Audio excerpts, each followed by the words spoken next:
Bom dia pessoal. Muito feliz de estar aqui no Exposi Pará, primeira vez em Belém. Super feliz de estar aqui, né, conversando um pouco mais sobre mineração, inovação, transformação, sustentabilidade. Mais feliz ainda de poder ter a oportunidade de trazer um pouco do que a gente está fazendo na Hexagon. Vou passar muito rapidamente, porque hoje eu vou deixar o Tiago falar um pouco das nossas inovações aí nos centros de inteligência, mas não posso perder a oportunidade de falar para vocês um pouquinho sobre a Hexagon. Gente, a Hexagon é uma empresa, né, global, é líder global nas soluções de realidade digital. Então, alavancando o futuro autônomo, disponibilizando dados para guiar nossas operações de forma mais integrada. Dados, né, gente? Na Hexagon, a gente é especializado em captura de dados. E dados, né, de qualidade. A gente precisa entender, né, que todo o processo de transformação digital, todas as novas tecnologias que vêm avançando, a gente vai falar, cada vez a gente está aí no mundo da transformação, num novo momento aí de inteligência artificial, e essa questão dos dados ela se torna cada vez mais sensível e importante. Quais são seus parceiros para captar seus dados, né? E dados diversos, né?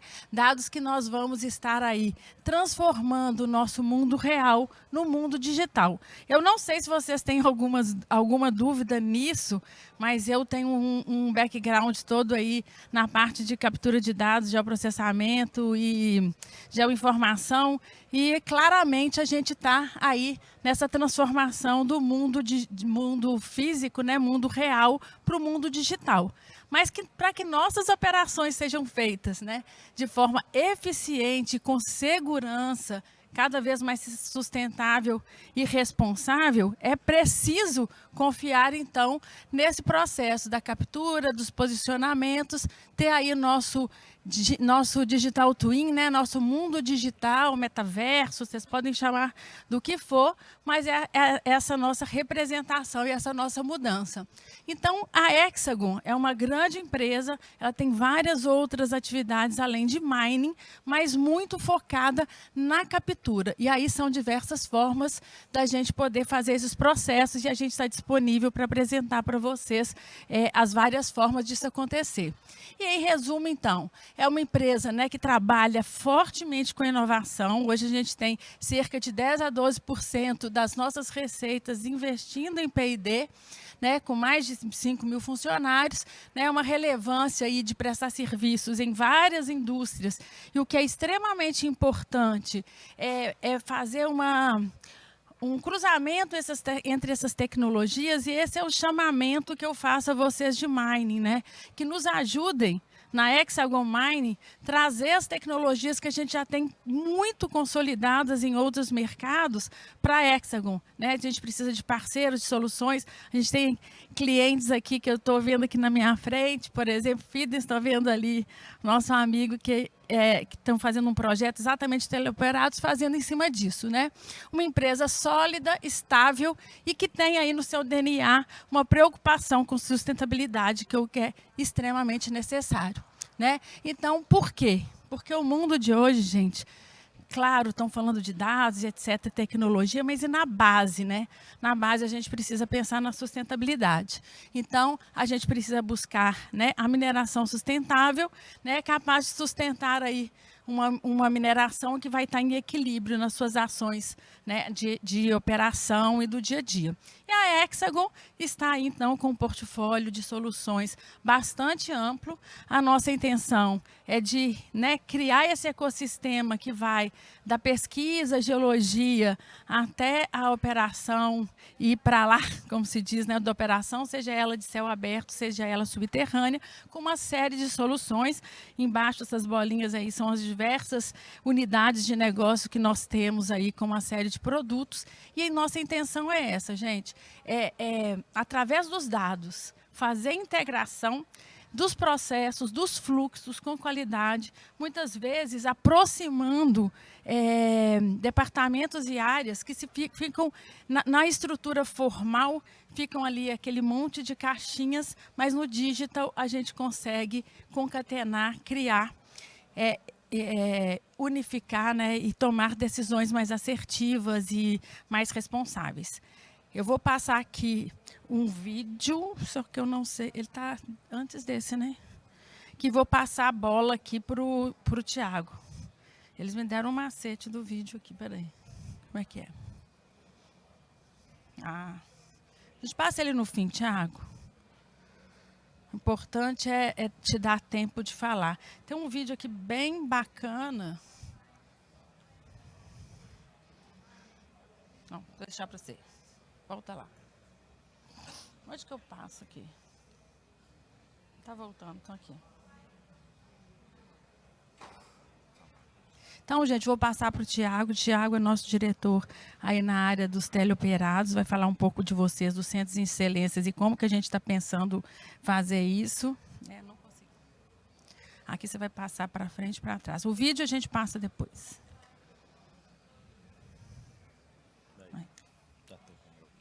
Então é isso, gente. Obrigada. E a gente vai estar à disposição, a gente está com uma equipe grande, estão aqui à disposição de vocês. Pessoal, bom dia. Bom, o meu background, ele na mineração tem mais de 10 anos. Eu comecei lá com telecomunicações, depois pesquisa e desenvolvimento e me apaixonei pelos teleoperados, né? E hoje eu quero dividir um pouquinho com vocês, começando com essa reflexão. Hoje, você olhando para um cenário de mineração, imagine você operando fora desse cenário. Isso me chamou a atenção devido a o quanto nós perdemos tempo hoje que poderia ser transformado em produção. Imagine quanto tempo gastamos no transporte, quanto tempo gastamos nos vestiários, né, nas trocas de turno. Imagine que você não precisaria mais se deslocar de um grande centro urbano até uma mina. E que você pudesse simplesmente chegar em um prédio, sem nenhum EPI, e pudesse realizar operações. Parece um sonho. A primeira máquina, se não me falha a memória, teleoperada no Brasil, eu conheci em 2012, quando eu estava implantando rede. A minha missão era prover rede para que essa máquina rodasse. E aí, quando comecei a pensar isso, aparecia aquela ideia, será que isso será possível algum dia? Isso foi em 2012.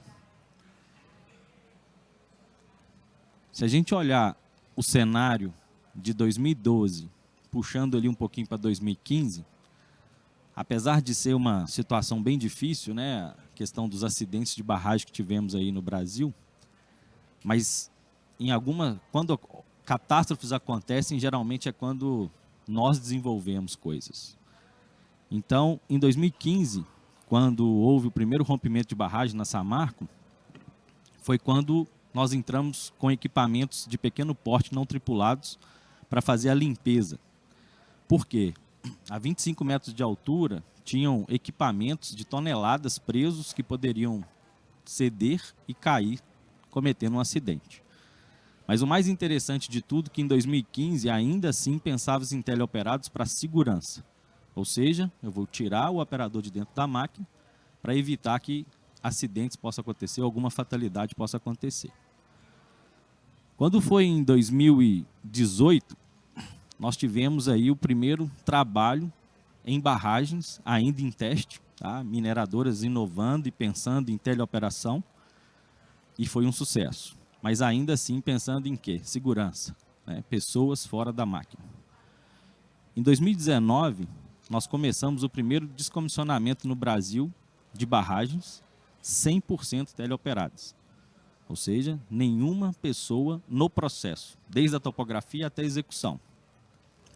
Em 2020, nós montamos a primeira sala teleoperada do mundo, com uma quantidade de aproximadamente 23 equipamentos teleoperados. Foi o dia que os operadores chegaram e ganharam um Mizuno de presente. Eles não precisavam mais usar uma bota de segurança. Essa operação ela fica em Belo Horizonte e ela acontece a mais ou menos 14 a 18 quilômetros de distância da operação real. Bom, em 2020, nós fizemos a primeira obra de reforço de crista de barragem 100% teleoperada. Transporte, escavação, carregamento e corte. Em 2023, tá na mídia, foi um anúncio de retirada de 2 milhões de metros cúbicos de material de uma barragem, utilizando 100% de equipamentos teleoperados. E aí foi onde a tecnologia, de fato, o processo começou a ganhar muita forma. Só para vocês terem uma ideia, que eu conheço, hoje deve ter aproximadamente 160 equipamentos não tripulados rodando no mercado brasileiro, em diversas operações. Mas eu gosto e cito o exemplo de barragem, porque barragem foi um grande desafio, porque é um processo construtivo. Fala-se muito em autônomos hoje, né? E de fato é o futuro, principalmente no transporte, mas você está falando de uma situação totalmente controlada. O britador da mina está lá no mesmo lugar físico, você tem o planejamento das áreas de escavação, mas quando você vai para o setor de construção, isso é dinâmico, a sua obra ela muda. Hoje é de um jeito, choveu, mudou, semana que vem é outro jeito, e aí o que torna muito difícil você planejar. Então você precisa ter a mesma habilidade de estar dentro de um equipamento. Bom, o que é composto um sistema teleoperado? E aí eu vou falar um pouquinho mais de produção e dos desafios, mas o que nós temos que ter atenção? Primeiro, nós precisamos de rede. Então, o objetivo hoje aqui de eu dividir um pouco da minha experiência com vocês e até aqueles que querem, aquelas mineradoras, construtoras que querem partir para o mundo do teleoperado, precisam sempre ter atenção nesses pontos. Primeiro, rede. Pessoal, felizmente, teleoperado, autônomo, automação, precisa de rede. Existe hoje diversos tipos de tecnologia de rede, Wi-Fi, LTE, 5G, e cada vez mais a automação está presente na vida das construtoras e da mineração. Por isso, trabalhar com redes mistas é o futuro. Então, procure soluções que já permitam você trabalhar com o que a gente chama de topologia guarda-chuva. Trabalhar com mix de rede, seja Wi-Fi, LTE, 5G, porque a rede pode ser o seu maior gargalo para o sucesso de uma operação remota ou até mesmo de automação, sistemas inteligentes de colisão. A rede sempre vai ser a artéria principal que vai permitir o fluxo dos seus dados. Depois, uma coisa que é muito importante, pensando inclusive na parte de produção, é você ter multi-usuários. Porque, imagine bem, você tem lá um centro de operação remota em algum lugar. Pode estar dentro da sua mina, pode estar fora da sua mina.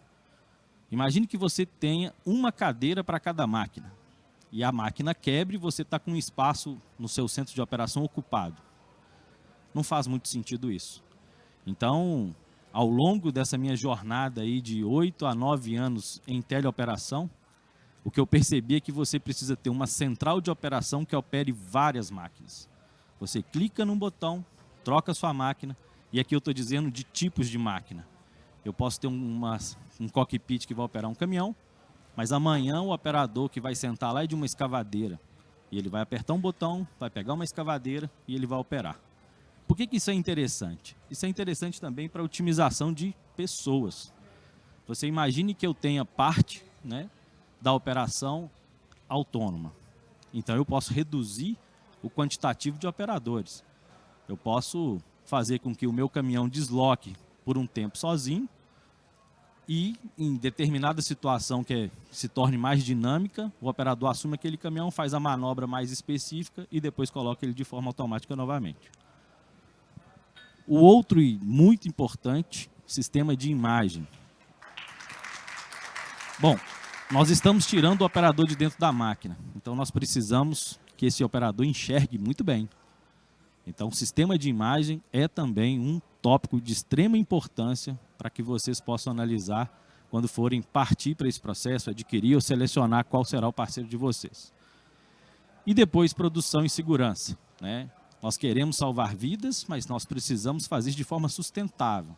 Você tem que produzir, você tem que receber ali, reduzir seus custos operacionais, e você também tem que manter o seu ativo, né? Não é simplesmente pensar, não, eu estou salvando vidas, mas o equipamento, se eu perder, não tem problema. Em alguns casos a gente pode pensar assim, mas eu acho que nós já evoluímos e precisamos pensar bastante agora em salvar o ativo também. Um comparativo, né, nesse tempo aí que a gente foi apurando junto com várias pessoas de performance, é a relação entre um equipamento tripulado e um não tripulado historicamente. Quando a gente fala de espalhamento com sistemas 3D embarcados, para quem não conhece, o sistema 3D é aquele que automatiza a lâmina do equipamento. Ou seja, você tem que fazer um corte, um espalhamento, você tem que seguir uma determinada inclinação, você embarca o projeto dentro da máquina, aperta um botão e essa máquina vai executar o implemento de forma automatizada. Teleoperado ou tripulado, você ganha 10% de produção. Quando a gente passa para o carregamento, simplesmente teleoperado, sem nenhum sensor, sem nenhuma automação, nós perdemos em torno de 15%. É um número muito grande. Mas, como eu disse no início, teleoperação começou para salvar vidas. Quem trabalhou no desenvolvimento ainda não pensava na produção como um todo, pensava em salvar vidas. Então se perde 15% na parte do carregamento. Carregamento seria o movimento de escavação da escavadeira e colocar o material dentro de um caminhão.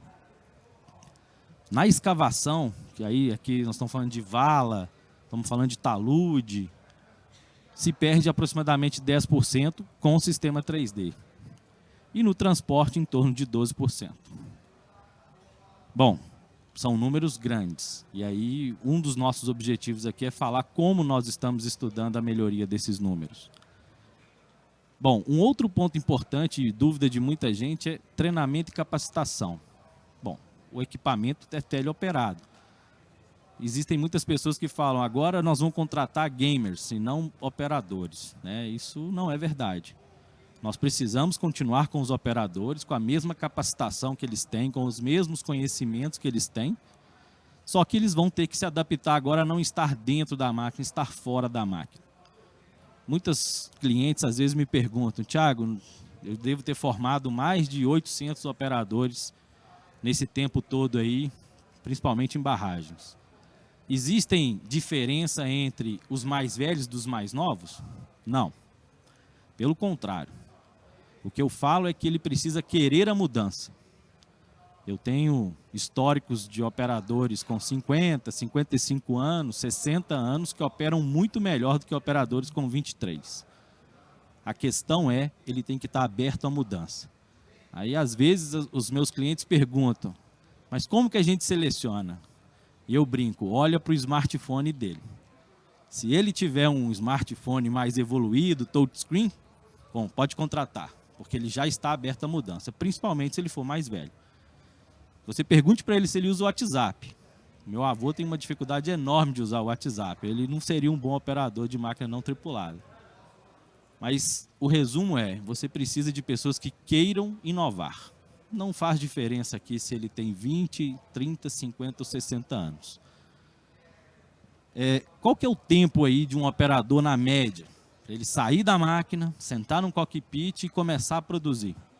Escavadeira, em torno de 40 horas de dedicação.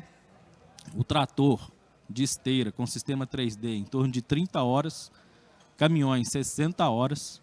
Motoniveladora, 40 horas. Por que, Thiago, caminhão é tão mais elevado? Em torno de 20 horas. Porque ele é mais rápido. E aí o operador ele tem uma certa dificuldade no movimento das imagens e nas manobras. Então, leva-se um pouco mais de tempo. Tá? Obviamente, isso aqui pode reduzir e pode subir dependendo do operador. Bom, mas aí vamos lá agora falar de melhorias, né? Que eu estou dizendo para vocês historicamente. Quando a gente começa a colocar acessórios nos equipamentos, e aí vem aqui a importância de selecionar um bom parceiro de tecnologia para trabalhar com vocês, a gente começa a ganhar produção. Por quê? Porque eu começo a facilitar bastante a vida desse operador. Eu começo a colocar sistemas anticolisão, eu começo a colocar lidar, eu começo a colocar câmeras inteligentes, softwares inteligentes, e aí eu começo a ter ganhos. Eu estive visitando alguns clientes 2 semanas atrás, fora do Brasil, e esses aqui são dados que vieram dos clientes. Quando você junta a teleoperação, mais os acessórios, mais a inteligência de imagem, você ganha 23% a mais de produção no ciclo como um todo, né? E além do mais, utilizando sistemas de segurança, 97% na segurança do ativo. E aí, pessoal, quando a gente fala de obra, e aí vamos voltar novamente à barragem, porque barragem decolou teleoperação, nós estamos falando de mais DF, disponibilidade física da tecnologia mais equipamento. Significa mais movimento de metro cúbico de rejeito. Significa mais produção sem chuva. Isso é muito importante para esse tipo de obra e acredito para todas as movimentações da mineração. Bom, isso era um overview que eu queria falar para vocês sobre teleoperação. Para apresentar para vocês a nova aquisição da Hexagon, que é a Hardline. A Hardline, ela é uma empresa que tem 25 anos de experiência no mercado. Hoje possui mais de 3.000 sistemas instalados e agora está chegando ao Brasil. A aquisição foi feita há menos de um mês, obviamente a conversa há mais de meses, né? E nós já estamos com 21 sistemas em processo de instalação no Brasil. A Hardline foi muito bem recebida quando chegou e ela traz alguns diferenciais. Por exemplo, ela automatiza qualquer equipamento. Indiferente do ano, indiferente do modelo, ela tem no seu corpo técnico a capacidade de fazer isso. Por quê? Primeiro, que ela constrói tudo. Ela não terceiriza nada. Toda a parte de SMD, todas as placas, blocos hidráulicos, suportes, tudo é feito dentro de casa. Ela possui muitos módulos hoje de automação. Por quê? Porque ela começou no underground. E underground é um ambiente muito hostil. É um ambiente de muita colisão, é um ambiente escuro, é um ambiente com muita poeira. E ela teve que ir se inovando dentro desse ambiente para ser produtiva. E aí, quando a gente pega toda essa inteligência e traz ela para o Open Pit, a gente consegue uns resultados muito bons. E com a aquisição da Hexagon e a integração de todas as soluções, obviamente a gente vem bem forte aí no Brasil trazendo soluções para os nossos clientes, para que aqueles números de produção sejam bem maiores. Falando rapidamente sobre ela, né, obviamente depois da aquisição pela Hexagon, ela atende todo o território que a Hexagon atende, onde existe um escritório Hexagon, existe uma Hardline agora, mas na aquisição ela tinha esses escritórios espalhados aí na América Latina e no Canadá. Falando de upgrade, a Hardline pensou muito no cliente começar pequeno. Por que eu vou começar alto se eu posso começar no primeiro degrau? Um degrau por vez é o que a gente recomenda. Então, começando lá no nível 0, que seria uma cabine teleoperada, sem automação nenhuma. Depois, passando para o multi-usuários, que é onde eu posso ter uma cabine que opera vários tipos de equipamentos. Ah, Thiago, eu posso comprar uma cabine só e automatizar 10 máquinas? Sim, você pode. Com uma cabine só, você pode operar 10 tipos diferentes de máquina. Depois, a gente vai para o Assist. O Assist é quando a gente consegue automatizar parte da operação. É como se fosse esses estacionador de carro, né, automático que vem hoje aí no mercado. Ou seja, eu consigo fazer com que a máquina trabalhe de forma autônoma em parte do processo. Depois a gente vai para o Teleop alto, que aí já seria um nível 2 de automação, onde a máquina vai sempre executar parte da operação de forma autônoma. E aí chegamos ao final aí, né, que é 100% autônomo. Ah, Thiago, mas trator, escavadeira vai ter 100% autônomo? Bom, nós não temos e eu particularmente não acredito que a gente consiga ter uma escavadeira 100% autônoma hoje. Por quê? porque depende muito de um operador. São muitas situações que o computador deveria ter que tomar decisões para que a escavadeira faça 100% do trabalho sem ter um operador, né? Um pouco diferente de caminhão. Mas, e por isso acredito que teleoperação ela veio para ficar. É uma lacuna que se soma à parte de autônomos para que as operações possam ser feitas à distância. Bom, falando um pouquinho aí sobre os sistemas, e aí eu falei integrado. Pessoal, esse é um grande ponto de diferença. Eu já trabalhei com soluções em bloco, já trabalhei com soluções em Lego, vamos dizer assim, onde eu consiga montar várias partes diferentes para, no final, ter uma solução. Tenho certeza que, de forma integrada, a gente ganha porque nós eliminamos pontos de falha.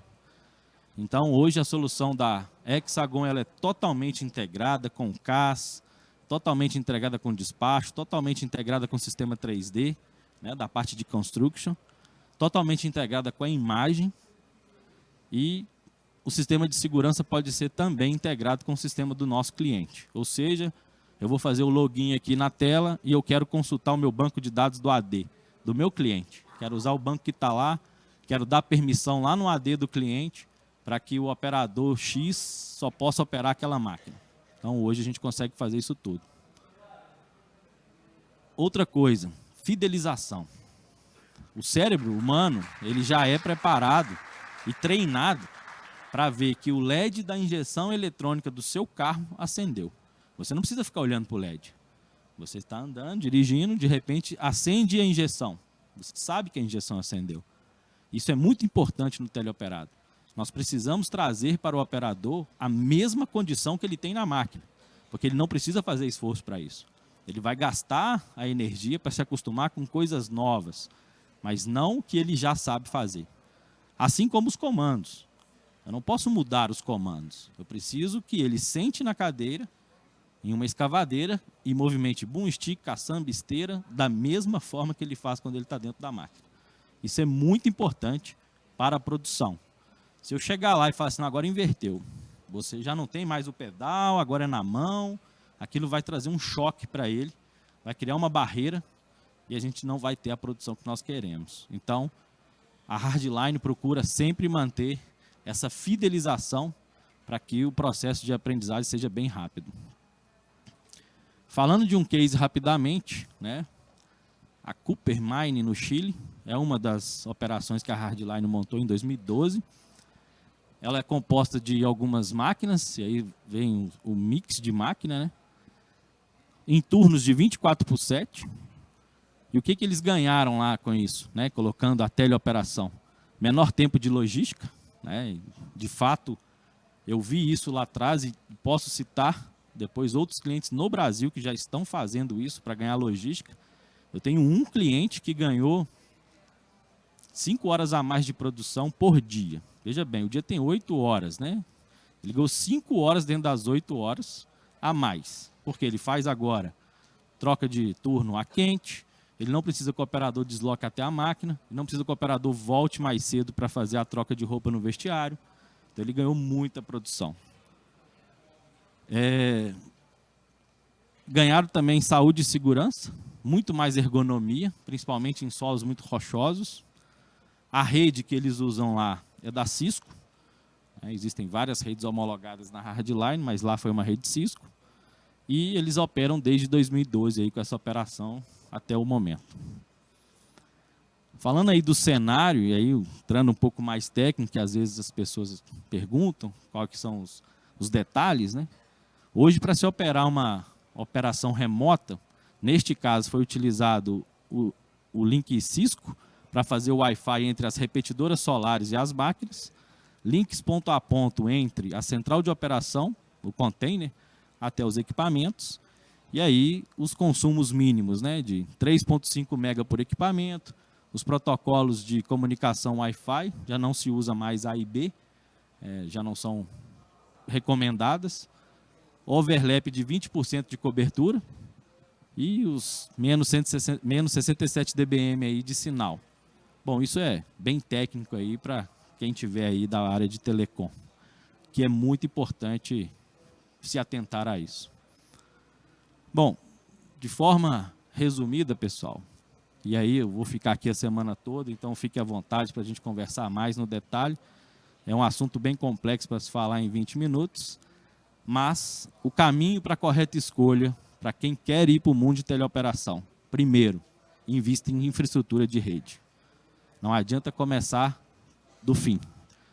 Você pode comprar a melhor solução teleoperada do mercado, mas se você não tiver rede, a sua solução não vai funcionar. Segundo, escolha um fornecedor que seja expert no assunto, porque eu digo e brinco, escuto bastante, né? Isso não é para amador. Então é muito importante você ter um parceiro, né? Eu sempre falo que a mineradora, ela movimenta e lavra, certo? Ela precisa dos seus parceiros para poder inovar. Então escolha os parceiros corretos. Treinamento. Escolha uma empresa que vai te apoiar nessa condição de treinamento. Isso faz muita diferença na produção. Integração. Você está levando automação, TI, para dentro de uma obra, para dentro da mineradora. É uma mudança no paradigma. Então, procure sistemas integrados. A redução dos pontos de falha vão girar em torno de 60%. Sistema de vídeo. Cobre dos seus fornecedores explicações para vídeo, porque aqui é o olho do operador. Não adianta pôr o operador salvo se ele não consegue enxergar o que ele está fazendo. Então, isso aqui é a minha contribuição para vocês sobre o caminho de boas escolhas aí para partir para o mundo da teleoperação. Muito obrigado a todos. Obrigada, Tiago. A gente vai ter um tempinho para perguntas. Nós passamos um pouquinho aí do tempo. Enquanto isso, coloca o QR Code, fazendo favor. Porque enquanto isso, podia colocar aquele vídeo enquanto o pessoal faz a pergunta. Não vai ter tempo, não? Não. Então, gente, bom, eu tenho uma pergunta aqui que chegou. Como você visualiza a conexão dessa tecnologia de teleoperação com monitoramento de barragens? É seguro? Totalmente seguro. Inclusive, essa é uma das coisas que nós estamos trazendo para o mercado.